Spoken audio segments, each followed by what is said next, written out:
Well, it's a good question whether it's governments that are going to do it or whether they're going to be forced to do some things by citizens who are unhappy, who vote in people who say, let's clean out the government from those vested interests who are there. But clearly, power holders, whether it's governments or others in many societies, need to get serious about being responsive to the concerns of interests of average citizens. The revolt of the ordinary citizen needs a response. They're also going to have to take into account the fact that citizens are much more like consumers than they used to be consumers of government. Citizens are consumers of everything. We want our smartphone to be a certain way. We want, the thing we buy online we read the reviews first and decide we want this. Everyone has become a very active sort of participant in choices they're making, and they want the government to be like that too.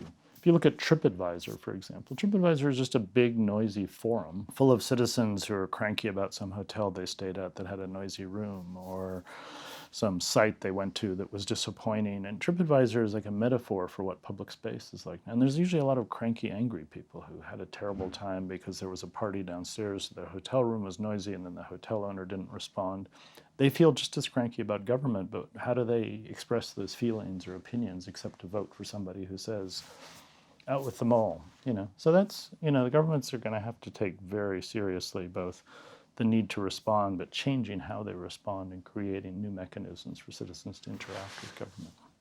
I think it is true that, if people feel like the democratic process is making some fundamental mistakes in their view, the problem is not with the process. The problem is what has led the society to have so many people that are willing to make choices that are so drastic or so disruptive to the system.